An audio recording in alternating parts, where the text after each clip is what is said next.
Bismillahirrahmanirrahim. Assalamualaikum warahmatullahi wabarakatuh. Alhamdulillahirrahmanirrahim.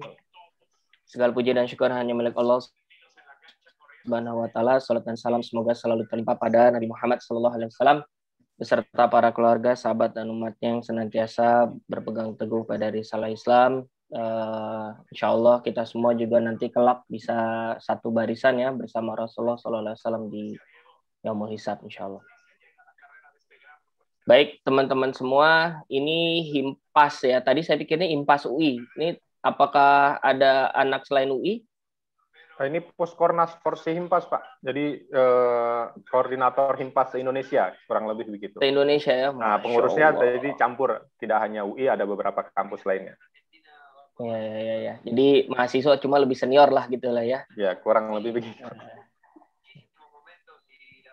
Ya, alhamdulillahirrahmanirrahim. Senang sekali teman-teman saya bisa bersilaturahim dengan teman-teman semua karena saya juga belum lama meninggalkan bangku mahasiswa ya. Jadi kayaknya enaknya manggilnya teman-teman aja lah ya. Saya lihat beberapa wajahnya kayaknya bahkan lebih senior dari saya ya. Nggak tahu aslinya beneran senior atau cuma wajahnya aja ya ketiban senior gitu. Kita santai aja, nanti kita diskusi ya. Waktunya juga cuma sebentar kalau nggak salah ya, cuma 45 menit. Tapi saya pengen kita mungkin banyak diskusi aja. Ya, tadi sudah disampaikan sekilas tentang saya dan saya dapat amanah sebenarnya di sesi pagi ini kita akan berdiskusi tentang, ini materinya daurah banget ya. Apa kemarin? Muslim, profesional, tangguh, kuat. Insya Allah lah. Iya. Keren lah pokoknya ya. Tapi ya saya mungkin pagi ini kita akan lebih banyak diskusi karena teman-teman kan mahasiswa pasca ya. Sebagian dari teman-teman mungkin pernah bekerja atau mungkin saat ini masih ada yang sedang bekerja gitu ya. Nah kita akan banyak mendalami mungkin berdiskusi tentang topik profesionalismenya aja lah ya. Kuat, tangguh dan lain-lainnya kayaknya bisa jadi satu materi sendiri nanti. Antum harus fitness, antum harus jangan buncit dan lain-lainnya. Jadi agak panjang nanti malah ya. Baik, saya izin share screen ya. Oke.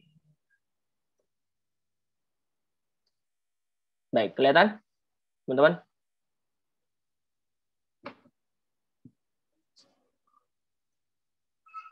Oke, baik. Tadi sudah diperkenalkan, nama saya Nur Hendra Rasto, saya tinggal di Depok, sudah berkeluarga ya, 2 orang putra, 2 orang putri. Saya 1 S2 di UI, S3 terakhir di IPB. Ya, dan saat ini profesi saya selain sebagai dosen, konsultan, buat antum yang pernah berinteraksi atau saat ini sedang menjalani dunia konsultan ya, training, saat ini masa-masa paling dikduk buat para trainer ya. Ini pandemi udahannya kapan ya?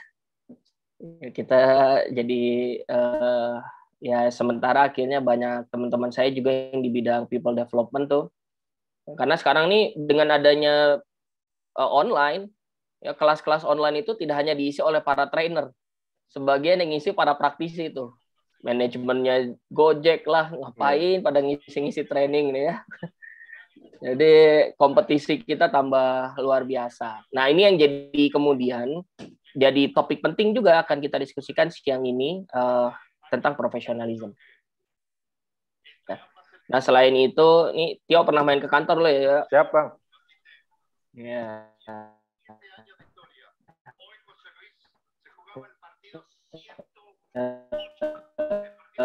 Saya sama teman-teman juga berbagi listrik ya, dan kita punya Solar Tech. Jadi saat ini 2 aktivitas utamanya selain sebagai dosen ya 2 inilah ya, sebagai konsultan dan saat ini bisnisnya di bidang renewable energy. Dan di berbagi listrik kita menyalurkan PLTS untuk daerah-daerah yang butuh listrik lah, kira-kira gitu. Nanti lebih panjang bisa ngobrol sama Tio. Baik teman-teman, sebelum kita mulai, kita diskusi dulu ya. Saya punya pertanyaan, ini quiz time. Ya, jadi nanti saya akan menyajikan satu pertanyaan. Ya, ada beberapa sih sebenarnya, tapi sama. Pertanyaannya sama gitu, cuma ada beberapa komparasi lah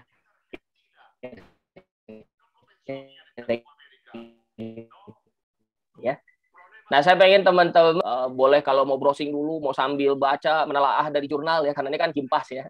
Nanti harus terbiasa sama jurnal-jurnalan tuh ya. Dan lain-lain, terserah lah. Mau lewat apa, mau browsing boleh ya, tapi jangan lama-lama. Ya. Menjawab ya satu perusahaan, satu organisasi mungkin yang kira-kira sepadan dengan organisasi yang satu lagi. Kira-kira gitu ya. Ini kuisnya.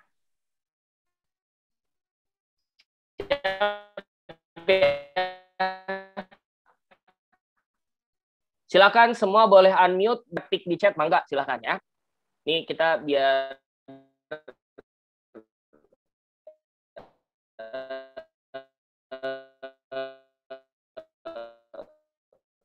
saling interaksi. Unilever, mangga. Kira-kira sepadan sama Unilever. Ya, halo. Jangan rebutan ya, menjawabnya jangan rebutan.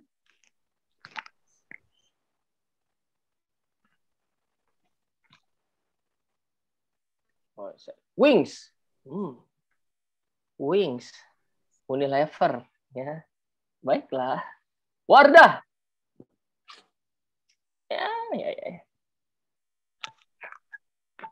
Ada lagi?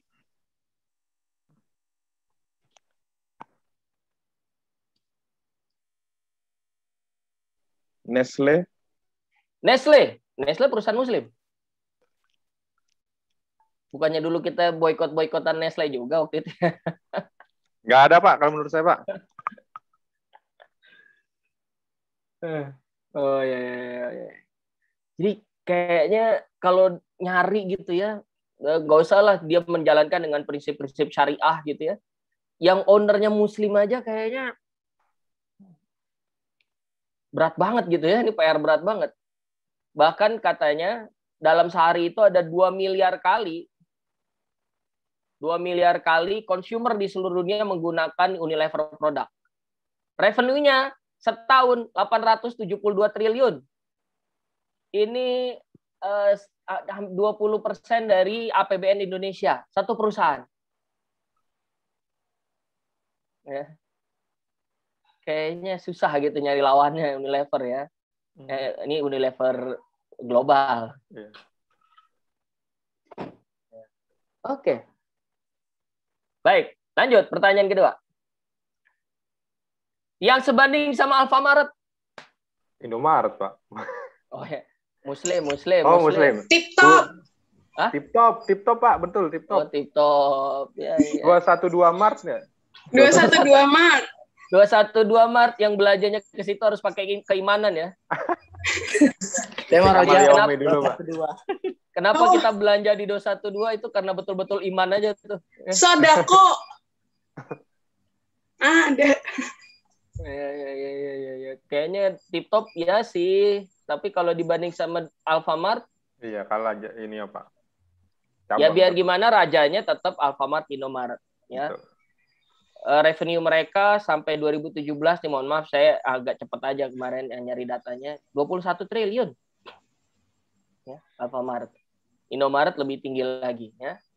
Jadi waktu ada regulasi tentang persaingan usaha, Indomaret nggak boleh nambah cabang lagi ya kan.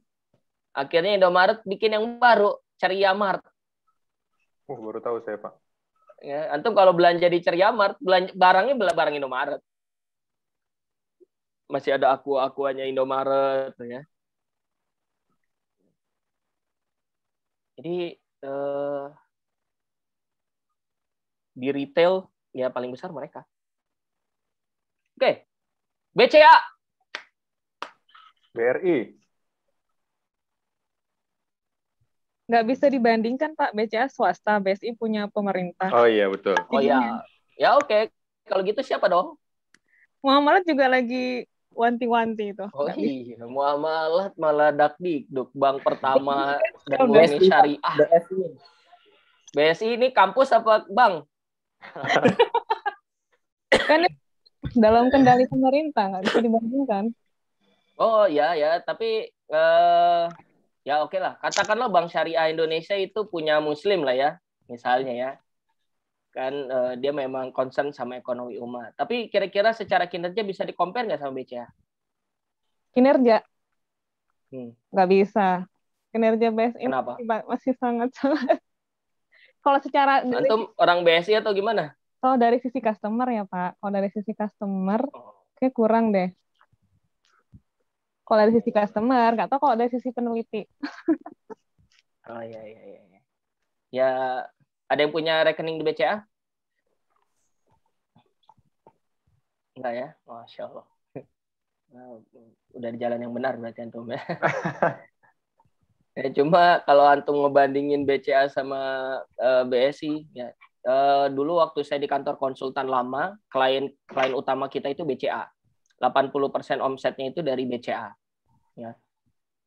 Kita handle training macam-macam lah di BCA tuh. Mulai dari kenaikan jenjang,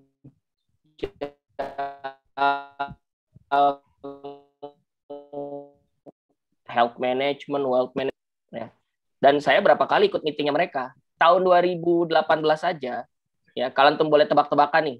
Berapa banyak transaksi yang masih dari seluruh transaksinya BCA, berapa banyak yang masih terjadi di offline? Dari seluruh transaksi menggunakan BCA, berapa banyak transaksi yang terjadi di offline? Menurut antum berapa? Oke, hampir nggak ada, Pak ya? Tebak-tebakan aja loh. Nggak, dari berapa persen? Berapa persen transaksi terjadi offline? Nah, dari seluruh transaksinya BCA. 5%, Pak. 30. Ini tebakan kan? Kalau 5%, Pak. 5%. Oh, oke, 5%, Tio. 30, oke. Yang lain? 12,3. Ini antum browsing apa gimana nih? Riset kayak dia riset nih, Pak. Ini pegawai BCA ya, Pak? Ini angka cantik nih. Ya, dulu saya pernah ikut salah satu paparan direksi ya waktu itu tahun 2018 itu.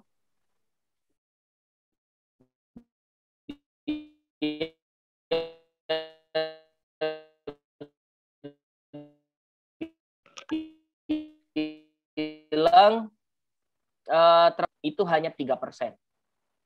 Jadi ketika bicara bank digital sudah online. Ya padahal kantor cabang aja ngantrinya luar biasa, bener nggak? Segitu tuh transaksi jadi di offline kecil banget. Jadi antum kebayang tuh gimana transaksinya BCA segitu banyak. Ya. Dan kalau kita lihat memang market share perbankan syariah itu hanya 6%. Ya. Dana pihak ketiganya BCA itu 740 triliun. BSI udah keroyokan aja cuma 200 triliun. Jadi ya memang nggak bisa dibandingin. Semua orang pengen nabung di BCA. Ya. Kredit lebih murah dan lain-lain. Ya. Jadi teman-teman, sehingga jadi pertanyaan sebenarnya buat kita. Kenapa sih perusahaan muslim susah banget gitu compete? Ya. Terus aneh nggak menurut antum semua kalau misalnya saya sebut, ini sampai ada yang bilang gini ya, apa jangan-jangan gara-gara muslim terus kita jadi nggak bisa berkembang? Kenapa? Bahkan ada yang bikin quotes tuh, teori nice guys finish last. Pokoknya antum kalau jadi orang baik susah lah bicara dunia profesional lah. Ya. Antum kalau jadi orang baik kayaknya susah lah bikin perusahaan gede. Nah kira-kira bener apa enggak? Terus jadi aneh nggak sih kalau misalnya saya sebut muslim profesional? Ada emangnya? Kira-kira gimana menurut antum?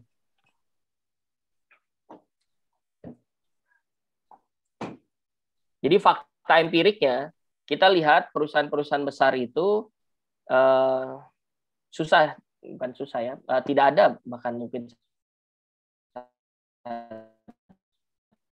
Maaf Pak Nur, beberapa kali putus-putus nih Pak koneksinya Pak. Saya oleh muslim.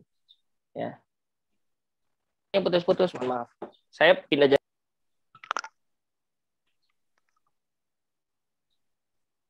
Sepertinya mesti pakai jaringan HP aja. Bentar.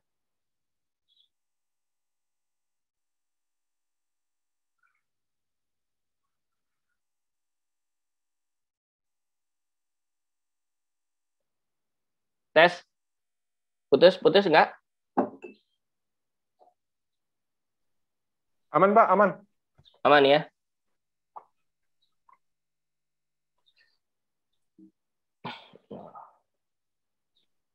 Ya, silakan. Ada yang mau berkomentar? Muslim profesional tuh sebuah terminologi yang aneh atau enggak menurut antum?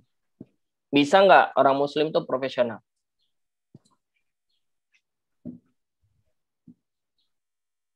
Bisa. Bisa, Pak. Bisa. Bisa, Bang.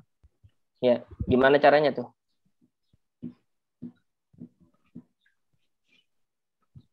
Ya harusnya dimulai dari kalau bikin acara sesuai rundown gitu kan ya. Antum kalau lagi di kantor bisa tuh meeting on time ya. Kira udah jadi mahasiswa langsung lumer tuh ya. Ya mentang-mentang himpas ya, himpunan mahasiswa, ya udahlah, telat mah nggak apa-apa. Kayak tadi sama panitia, ada WA dulu. On time nggak? On schedule nggak? Mundur bang 15 menit. Kalau Anda bisa kirim stiker meme, kuduga sudah gitu. Justru Muslim tuh harus profesional dong, Pak. Oh, nah menarik. Terus gimana? Kenapa bisa gitu? Apa ya? Berarti ada pemahaman yang perlu diperbaiki kok menurut saya. Ada pemahaman, mungkin ada yang langsung loncat gitu. Jadi kalau apa ya? Apa istilahnya tuh? Saya nggak orang psikolog sih ya. Menurut saya ada bahan pemahaman menurut saya. Karena kalau kita pelajari lagi, ya justru Muslim itu yang profesional gitu, bukan yang lain. Gitu sih Pak. Kalau saya ya, mungkin ada orang psikolog yang mau bisa menjelaskan secara anatomi gimana dan segala macam. Ya, ini Pak, kalau saya Bang. Ya, silakan. Ya, Muslim itu kan memang harus udah kewajibannya untuk profesional Bang, karena memang secara Islam itu sendiri kan mengatur semua lingkup dari bangun kemudian sampai tidur lagi. Dari ini aja yang ibadah yang wajib aja 5 waktu itu kan diafdolkan harus on time, nggak boleh lebih diutamakan on time.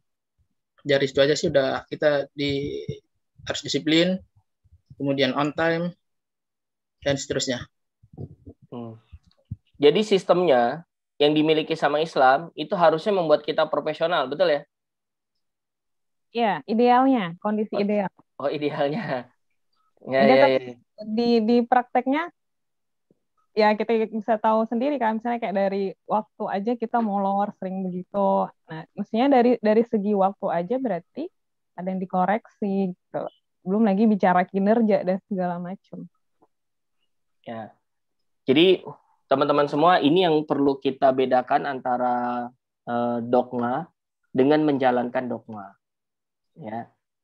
Ketika sebuah sistem, sebuah bahasanya, jargon, dogma itu tidak kita jalankan, tidak kita maknai, maka kemudian dia hanya akan berhenti jadi dogma. Kan gitu ya. Ini yang mungkin juga sering terjadi di para profesional Muslims, mungkin gitu.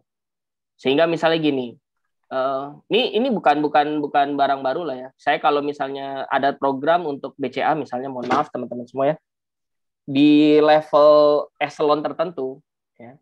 Tidak ada eselon 4, eselon 3, eselon 2, eselon 1. Paling tinggi tentunya eselon 1 lah di mereka tuh. Ya.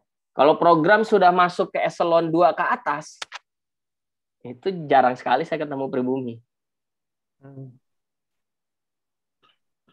Ya. Bahkan ada sampai new recruit itu yang memang, mohon maaf ya, non pribumi juga, yang memang dia targetnya itu menjaring pengusaha-pengusaha yang non pribumi juga, kira-kira gitu. Jadi mereka kayak sudah punya mekanisme seleksi gitu di antara mereka. Ketika kita bicara profesionalisme, maka sampai ke bentuk wajah pun itu sudah ada standarnya gitu di mereka. Ya. Saya tidak menyalahkan mereka, tapi gini loh, maksudnya bukannya kita mau rasis ya, tapi memang mereka tuh bisa sukses karena memang mereka kerja keras. Dan kadang-kadang Muslim itu jadi sulit profesional. Misalnya gini, kita janjian meeting nih, tiba-tiba antum cancel. Kenapa? Afwan nih, aneh ada rapat dadakan nih, remaja masjid Karang Taruna. Wah, aneh kebetulan jadi PO-nya lagi. Padahal antum udah set up meeting gitu sebelumnya. Tiba-tiba antum cancel. Saya pernah ngajak salah seorang dulu mantan ketua BEM fakultas, mantan pokoknya sementereng lah kalau jabatan organisasinya dulu di kampus ya, anak UI. Saya ajak masuk ke dunia training. Terus nih kita mau ketemuan nih sama calon klien. Oh bang, aneh ikut dong. Yaudah nih, aneh kebetulan hari ini mau hari kapan gitu, seminggu lagi mau ada ini. Antum mau ikut gak? Mau bang. Ya udah siap. Hari H saya tungguin gak datang, ngasih kabar juga enggak, ya. Sane WA kan, gimana? Checklist 1, nggak masuk. Malamnya baru, Afwan bang, aneh WA-nya, HP-nya mati tadi tuh. Pokoknya Afwan lah, pasti depannya tuh Afwan dulu kan. Afwan bang, udah. Tuh kayak keyword aja tuh. Terus dari situ aneh kira, ya ini nih mau ngajak aktivis nih. Kebanyakan urusan. Gimana kita mau bicara profesionalisme, bro? Ya enggak? Ya. Di dunia training, di lingkungan ini konsultanan yang lama ya, saya ketemu tuh orang-orang yang kita bisa ngobrol dari jam 10 pagi sampai jam 8 malam, cuma buat ngebahas satu program. Pindah-pindah tempat ngopi, ya. Kalau kita kan, nggak bisa nih bro, aku ada janji lagi nih, meeting ini ketua kurban. Bentar ya, aneh nggak bisa lama nih. Yang ini aja, yang pasti-pasti aja. Mau ngomong apa? Wah, akhirnya kita jadi nggak bisa menjiwai profesi kita. Padahal kita mau bicara profesionalisme. Sehingga ikhwan semua, teman-teman semua, ya, ikhwan akhwat semua, kita perlu meredefinisikan ya, karena kita nggak bisa melepas gitu. Kita nice guy ya, karena Islam nyuruh kita kayak gitu, betul ya. Tapi kita nice guy yang profesional. Nah, inilah yang kemudian kita perlu redefinisikan profesional my way itu kayak apa. Ya, kalau kata Naruto, this is my way of ninja kan, gitu kata Naruto. Ya pun semua orang bicara beda gitu ya, tapi Naruto punya caranya sendiri dalam menjalankan profesi dia sebagai ninja. Dan dia menjiwai betul profesi dia sebagai ninja. Nah pertanyaannya, apakah kita semua menjiwai betul juga definisi profesional menurut kita terhadap profesi apapun yang saat ini sedang antum jalankan? Ya kalau enggak, kita akan sulit bicara tentang profesionalisme. Nah, ikhwan semua, jadi di awal ini kita perlu redefinisikan profesional itu apa? Kapan sih seseorang itu kita sebut sebagai seorang profesional? Silakan. Wah, Tio nih profesional banget. Nah, Isan. Siapa lagi? Kontakannya Amrul Daulay. Siapa? Amrul, panggilnya apa? Amrul bang. Amro ini profesional banget. Dia mau telat tuh bilang ke aneh. Masya Allah. Iya bang. Kembali lagi bang Afwan nih bang. Oh iya. Udah. Ya kan nanti masih mahasiswa, wajar ya. Mahasiswa kan yang tempatnya salah ya. Maaf Pak, sinyal koneksi jelek Pak, jadi nggak bisa ke absen. Tapi nggak ke absennya 50%. Mahasiswa tuh begitu tuh. Nih, aneh lagi curhat mahasiswa di kampus, aneh ya. Afwan sinyal jelek bisa 50%. Gimana cerita? Oke. Jadi profesional apa? Kapan seseorang bisa kita sematkan gelar, dia profesional, bro? Ketika dia bisa tanggung jawab dan komitmen, Pak, atas amanah ataupun profesi yang dia jalani gitu Pak. Jadi harus ada tanggung jawab dan komitmen gitu ya. Masya Allah, komitmen aja nih. Wah. Antum kalau udah siap komit langsung datang ke bapaknya, ya kan? Oke. Sorry. Wah, jadi kelewat. Oke, yang lain. Disebut profesional kalau apa? Ya. Disiplin. Komitmen, tanggung jawab, disiplin. Oke. Yang lain. On time, Bang. Iya udah. Nggak perlu terlalu jujur gitu. Bang, jujur. Amrul merasa bersalah nih, Bang. Berintegritas. Oh, jujur dan berintegritas ya. Itu yang disebut profesional ya, jujur dan berintegritas. Oke. Yang lain, silakan.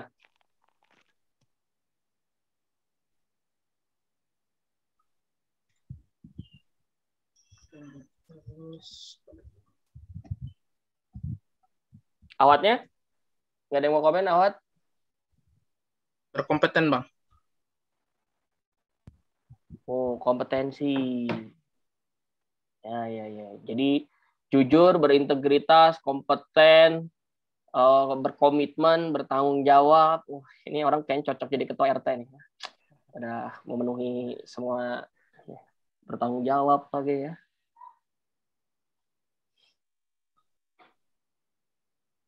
Oke.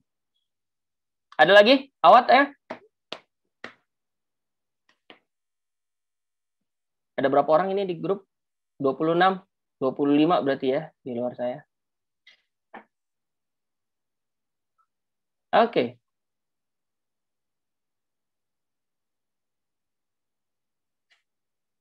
Baik, kalau gitu saya lanjutkan pertanyaan saya. Mana yang lebih profesional?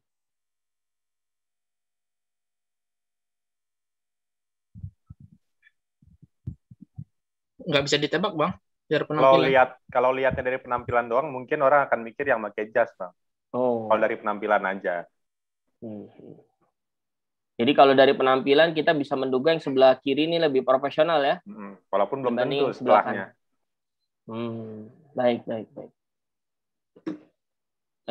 Yang lain ada punya pendapat beda? Tergantung profesinya, Pak. Oh, tergantung profesinya. Oke, gimana?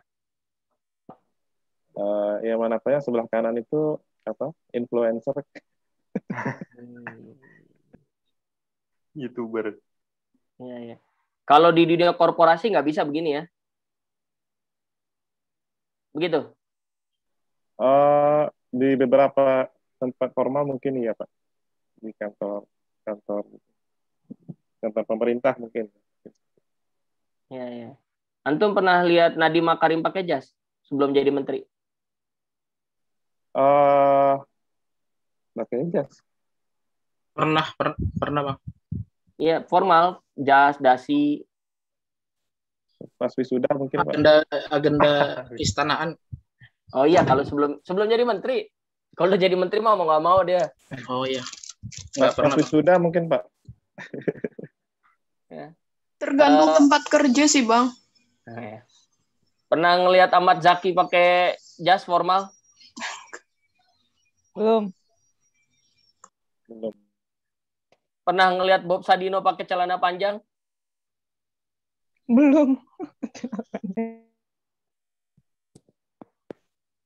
Ya, jadi kayaknya susah ya kita menilai profesionalisme based on appearance gitu ya. Berdasarkan outfit yang dipakai gitu kayaknya enggak juga. Saya pernah ngajar buat Bukalapak, datang saya jam 8 gitu ya, sebelum jam 8 udah datang, saya pakai jas, pakai baju, saya bikin senada warnanya merah marun tapi kemeja. Dalamnya saya pakai jas gitu, pakai sepatu pantofel. Ya, ternyata lokasi trainingnya depan kantor Bukalapak tuh ada rukonya gitu, ada ruko-ruko. Saya masuk ke sana, saya lihat udah ada yang ngantor tuh, pagi banget tuh udah ada yang di dalam kantor. Ternyata mereka nggak pulang. Ya, pas saya cek ternyata lagi main PS berdua sama temannya tuh. Sebelah ada yang udah mulai ngubung-ngubungin orang gitu ya karena janji untuk interview karena itu bagian HRD-nya di situ. Ya. Terus saya tungguin kan peserta baru datang jam 9. Kok saya tanya sama mereka, kok pada telat gitu. Telat apaan, Pak? Ini udah pagi, Pak. Gara-gara training aja kita jadi datang, Pak, pagi-pagi. Ya. Ini trainingnya buat para engineer. Ternyata mereka itu memang waktunya tuh flexible time. Yang penting 8 jam.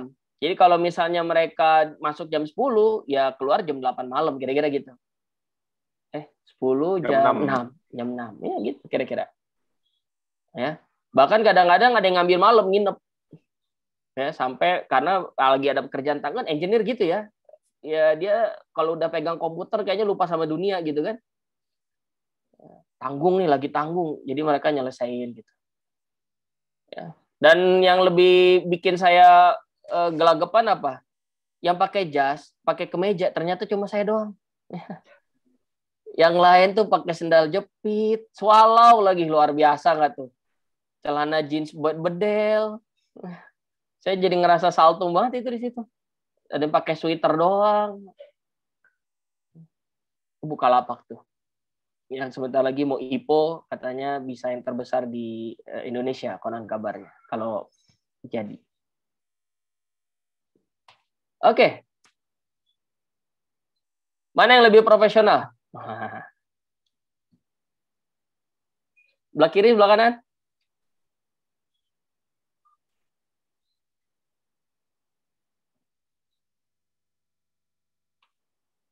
Tergantung gaya perusahaannya berarti, Pak. Oh, ganti gaya perusahaannya. Ini sempat-sempatnya mikirin main di kantor lagi. Kalau zaman dulu mana boleh main di kantor ya.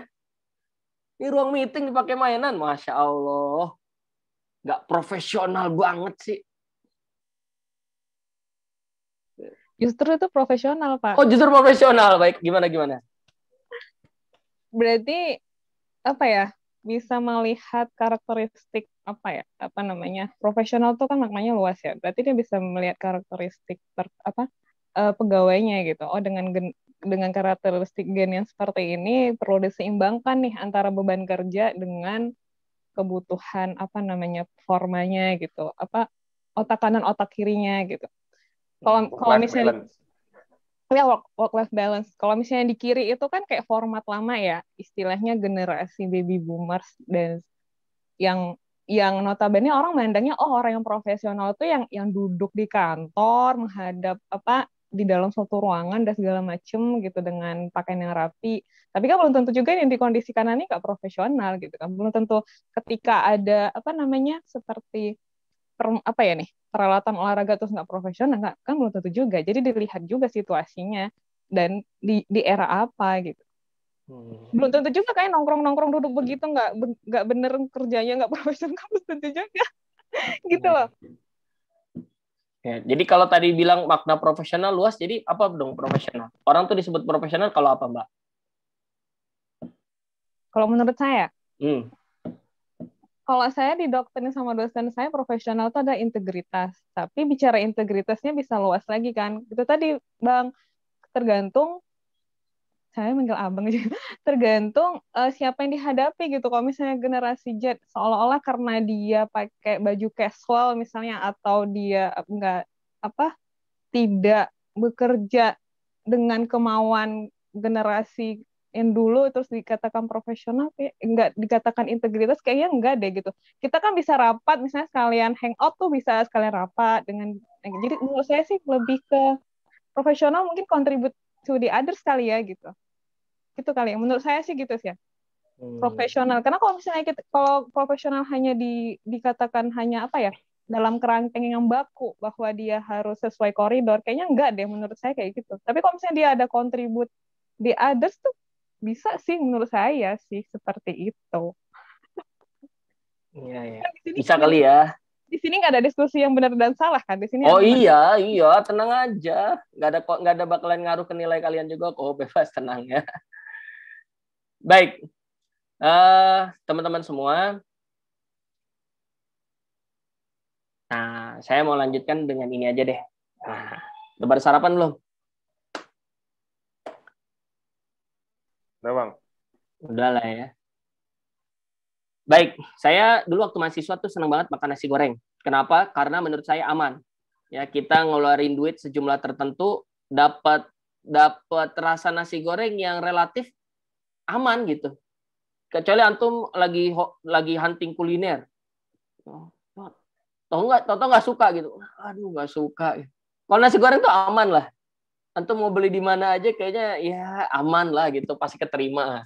Jadi nggak mungkin kemudian tuh kita menyesal gitu udah beli itu. Apalagi dulu kan waktu masih mahasiswa ini ya, kita kan terbatas lah ya. Jadi yang penting murah dan banyak kan gitu ya. Kalau beli bakso tuh kan kenyang kagak ya. Nanggung. Iya nanggung gitu kan. Wah, berat. Ya, nah, saya dulu hobi makan nasi goreng ya. Jadi sampai sama teman-teman tuh kalau kita lagi jalan, kan dulu kulineran ya kita di UI tuh. Nyobain takol, nyobain balhut, nyobain macam-macam lah kan. Kalau di UI itu banyak tempat makan. Ya. Sama teman-teman tuh nasi goreng lo ya.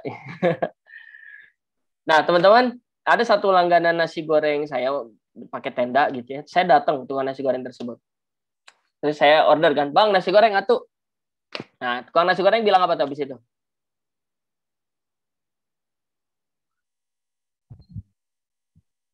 Hah? Pedas mau dibuat pedas atau sedang? Wah, pedas enggak gitu ya? Ini kayaknya udah jadi SOP-nya tukang nasi goreng tuh ya. Ya tukang nasi goreng di mana aja begitu kita pesan nasi goreng langsung ditanya pedas nggak bang kan gitu ya. Terus kita enggak, saya nggak pedas. Ya, kalau saya tambahin bahkan biasa kalau pedas nggak saya bayar bang. Jadi dia pasti bikinnya nggak pedas. Dan teman-teman tukang nasi goreng tersebut menunjukkan ya, beberapa perilaku yang tadi teman-teman sebutkan. Ya. Tukang nasi gorengnya bertanggung jawab. Dia memastikan pesanan saya selesai.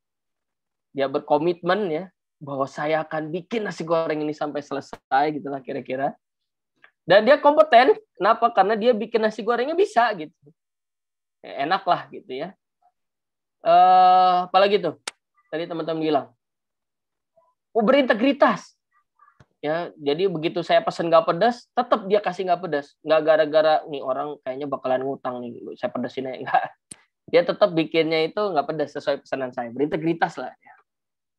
Saya makan nasi gorengnya enak, saya bayar.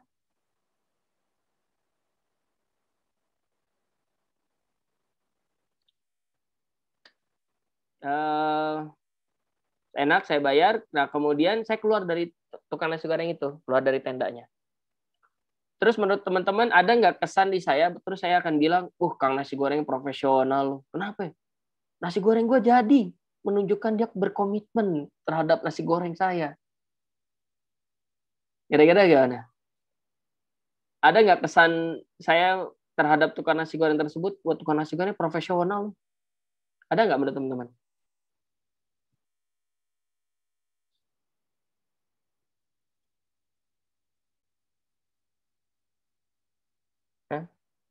Kebayang nggak pertanyaannya? Jadi saya udah makan nasi goreng. Nasi gorengnya itu disajiinnya enak sesuai pesanan saya karena dia sudah menunjukkan komitmen, integritas, ya, berkompeten, dia bisa bikin nasi gorengnya. Terus saya keluar dari tenda itu begitu selesai makan. Terus ada nggak kesan di saya akan bilang, tukang nasi goreng profesional loh. Ada nggak kira-kira? Ada, Pak. Hah? Ada, Pak. Ada. Saya akan bilang tukang nasi goreng itu profesional. Oh, maksudnya bilang nyampein langsung ke tukang nasi goreng? Enggak. Saya akan punya kesan tukang nasi goreng profesional. Iya, Pak. Ada, Pak. Ada, karena sudah sesuai dengan apa yang diminta oleh siapa si konsumen itu, Pak. Jadi si tukang nasi gorengnya sudah bisa membuktikan bahwa apa yang dia sajikan itu sesuai dengan apa yang diminta sama si konsumen gitu. Oke, jadi kalau memberikan sesuai dengan yang diminta itu berarti dia profesional. Ya. Gitu ya. Oke, ada pendapat beda? Ada yang punya pendapat lain? Silakan. Makin rumit ya. Makin rumit, ya itulah. Kalau konteksnya nasi goreng, kan bisa kita tarik itu berarti bisnis ya. It means ya kalau misalnya profesional, bisnis konteksnya ya kepuasan pelanggan dong gitu kan. Satu, dan dia selesai sesuai waktu, nggak lama nih. Nggak mungkin kita bilang dia profesional kalau lama banget nih masaknya 10 menit sampai kita udah jenuh setengah jam misalnya. Jadi ada indikatornya. Yang dikatakan profesional tuh mungkin tergantung sudut pandangnya dari mana ya Bang. Kalau bisnis kan beda ya. kena di konteksnya nasi goreng jadi lapar. Jadi kena di konteksnya nasi goreng ya itu tadi indikator profesionalnya kepuasan pelanggan, terus waktunya gitu kan. Sesuai nggak? Biasanya kan ada tuh bisnis yang bilang, oh nggak nunggu lama nih, cuma 2 menit atau segala macem. Tapi kok di restoran Jepang beda lagi, tunggu dimasak dulu. Jadi tergantung konteksnya sih kalau menurut saya yang dikatakan profesional itu. Nggak sama kan mau di pemerintahan, bisnis segala macem. Oh, jadi di mana aja tuh kita harus meredefinisikan ulang dong, profesional itu apa? Ini kita lagi bicara profesionalism, kan? Berarti kan sebuah ism, sebuah kata sifat yang kemudian kita tempatkan pada seseorang atau sesuatu yang menunjukkan sifat tersebut, kan gitu ya? Sebuah isme, sebuah ideologi, sebuah filosofi tentang profesional. Nah, profesionalisme. Kapan orang itu bisa kita sebut seorang profesional? Nah, kalau pakai terminologi antum barusan, berarti semua tempat harus kita redefinisikan isme-ismenya. Betul? Mungkin ini diskusi ya. Oh iya, diskusi, tenang. Kita nggak bicara penelitian. Saya dosen kualitatif ya, jadi memang nggak ada indikator baku yang tetap gitu ya. Tenang aja, Mbak. Antum bisa mendeskripsikan. Menurut saya gitu, karena kadang-kadang kita kan selalu sering terjebak dalam judging ya. Oh dia nggak profesional nih gara-gara ini, ya nggak. Jadi kayak sering kan kita menghadapi itu. Jadi seolah karena satu kesalahan atau dia nggak bijak menempatkan posisi dirinya, jadi udah udah dijudge dia nggak profesional. Saya gitu sih. Baik. Tapi sebenarnya harus ada indikator yang jelas juga sih, Bang. Gimana ya? Aduh, bingung. Harus ada indikator yang jelas ya. Ya, jadi kalau misalnya tukang nasi goreng profesional kayak gimana? Menjaga kebersihan. Kalau menjaga kebersihan, ya. Kalau konteksnya pandemi ya, mungkin kalau dulu nggak terlalu diperhatikan orang, pasti kebersihan dulu. Baik si tukang masaknya, kondisi dapurnya, makanannya healthy atau enggak. Nah, nasinya jangan-jangan yang kemarin. Oh pasti, nasi goreng kan pasti kemarin. Nah, lebih enak nasi kemarin. Iya, nggak mungkin pakai nasi baru kalau nasi goreng, bener nggak? Karena masih panas, nggak bisa digoreng. Nah, jadi tapi perlu tolak ukur yang jelas sih memang sebenarnya untuk di semua kondisi mana sih dikatakan profesional yang bisa diterapkan di semua kondisi gitu kan. Itu jadi pertanyaan lagi, jadi menyeruak ya. Oke lah. Nah, teman-teman, saya punya pendapat gini. Ya, dan ini kan kita sebenarnya di banyak profesi, kita akan sebut ada professional rider, ada professional biker, ada professional footballer, ada professional accountant. Betul ya? Jadi semua profesi itu punya profesionalismnya di profesi apapun. Ya. Nah, saya punya filosofi, seseorang itu baru bisa disebut seorang profesional kalau saya balik ke contohnya tukang nasi goreng ini, saya nggak ngerasa tukang nasi goreng itu profesional. Kenapa? Karena kesannya ya udah enak, selesai gitu aja. Nggak bakalan kita inget tuh tukang nasi goreng ibu. Nggak bakalan. Kenapa? Karena dia sama seperti ribuan tukang nasi goreng lainnya, betul nggak? Dia baru akan membekas di kita kalau kemudian dia punya kesan dia better daripada tukang nasi goreng lainnya. Ada sesuatu yang beda yang membuat dia kemudian bisa dihargai lebih karena profesi dia sebagai tukang nasi goreng itu. Ya. Jadi kebayang saya mungkin kalau tukang nasi goreng profesional ya, begitu kita masuk tadi misalnya maskernya sensi. Bukan yang apa? Yang masker bajakan tuh yang kelihatan ya. Kelihatan nggak pernah ganti, masker sensi. Pakai baju chef misalnya. Lengkap, pakai cap. Ya, begitu masak nasi goreng, sosis lempar, langsung kepotong-potong ya. Mungkin ya, nasi dilempar, shoot, masuk penggorengan. Jadi ada sesuatu yang melebihi dari ekspektasi kita, itulah baru kemudian kita sebut sebagai seorang profesional. Ya. Ya namanya profesi itu nggak bisa, profesional itu nggak bisa ditentukan dari sertifikat. Antum punya SIM nggak? Punya? Ya, Pak. Ya, apakah antum bisa disebut sebagai profesional driver? Belum. Enggak. Disebut profesional driver gimana? Ya kalau antum bisa bawa motor 300 km per jam. Kayak Valentino Rossi itu. Antum pernah lihat atraksi BMX tuh? Yang pakai sepeda, cuat, muter, salto, sepedanya ketinggalan, set, diambil lagi, gitu kan bisa gitu ya. Padahal sepeda tuh udah kelepas gitu, kayaknya jauh, kena lagi sama dia. Ya. Itu normalnya, standarnya pakai sepeda tuh kayak gitu nggak sih? Enggak. Enggak. Tapi karena dia bisa melakukan sesuatu yang di atas standar, maka kemudian kita sebut dia seorang professional biker. Professional rider, professional footballer. Dia melebihi ekspektasi orang sehingga dia semakin dihargai profesinya. Jadi teman-teman, saya mendefinisikan profesionalisme itu sebagai kalau ini ada kinerja dan ini ada waktu gitu ya. Kalau orang itu kinerjanya di sini atau ekspektasi orang terhadap sebuah profesi itu di sini, yang namanya profesional yang memiliki profesionalisme adalah yang memastikan kinerjanya itu di atas rata-rata, di atas ekspektasi orang.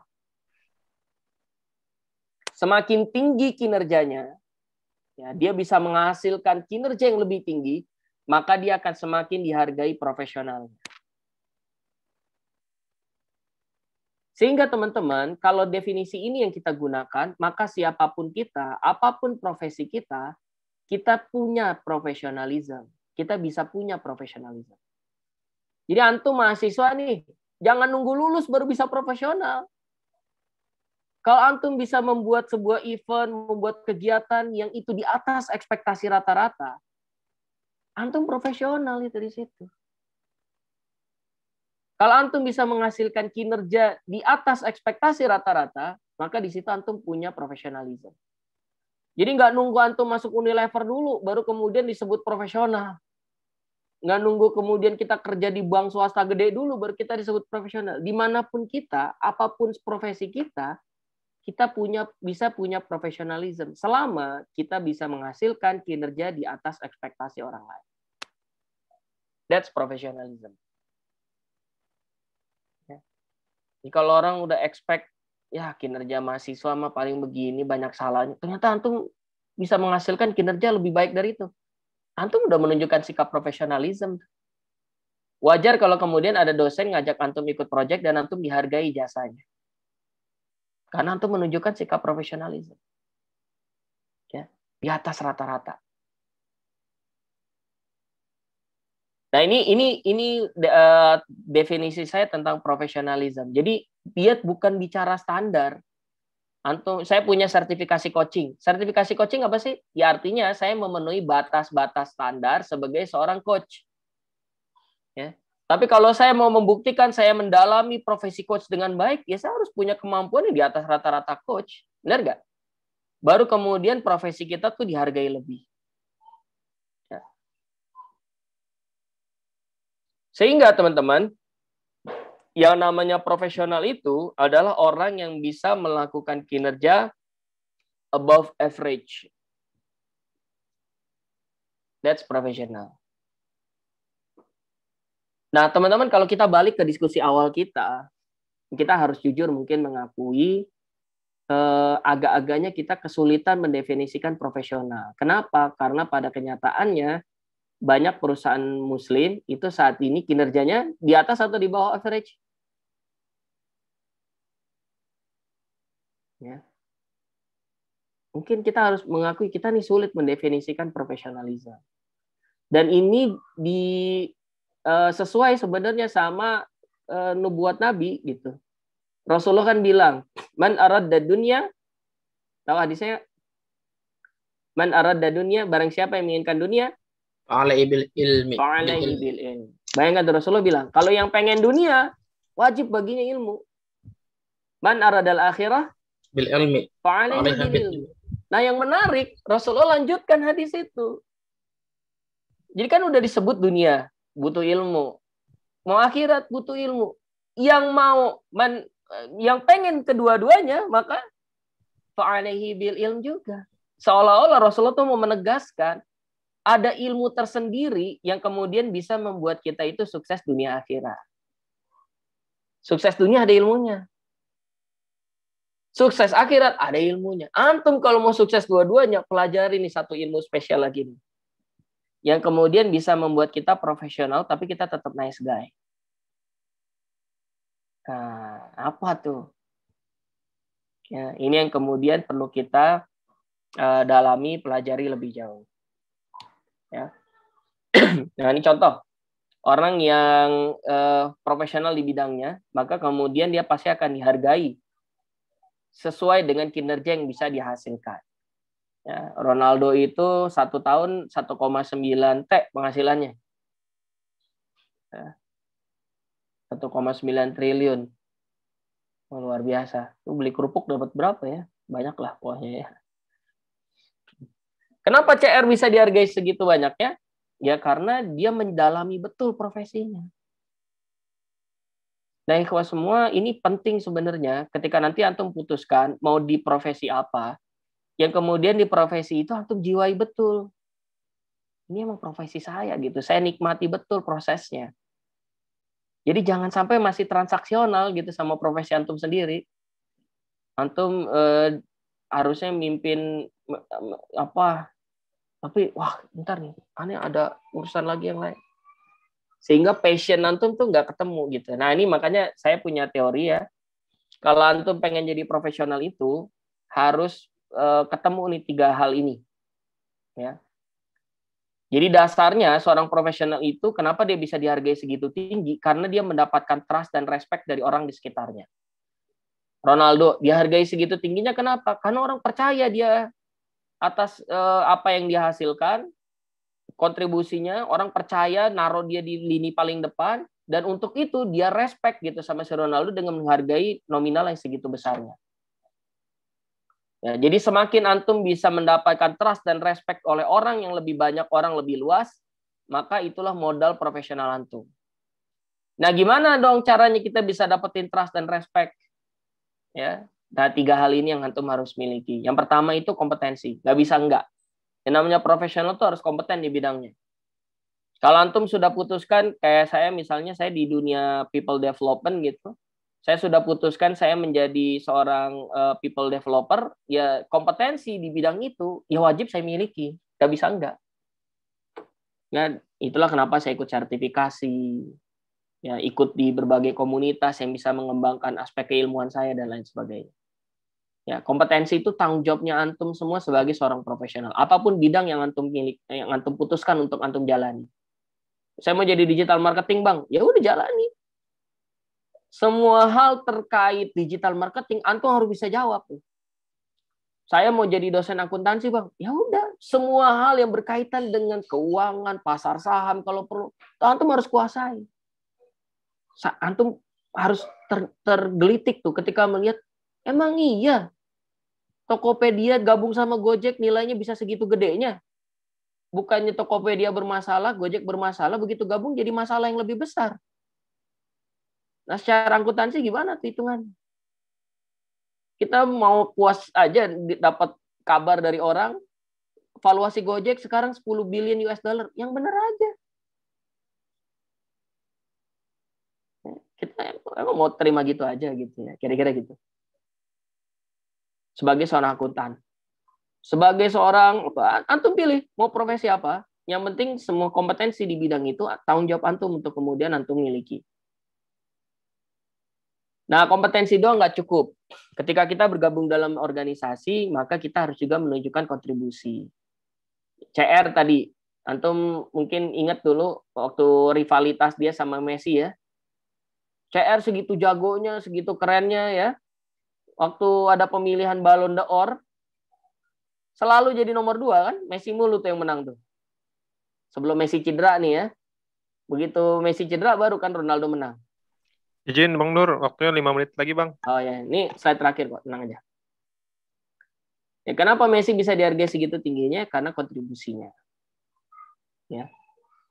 Jadi teman-teman, ketika bicara profesionalisme itu bicara juga tentang kontribusi. Ketika antum putuskan bergabung ke sebuah organisasi, ya antum harus pastikan di situ antum berkontribusi. Ya. Ketika antum memimpin kelompok orang, maka antum harus pastikan antum memberikan kontribusi besar bagi mereka. Ya. Ada guru saya di bidang training ya, saat ini mohon doanya lagi kondisinya memburuk karena COVID. Ya. Bang Arif Munandar.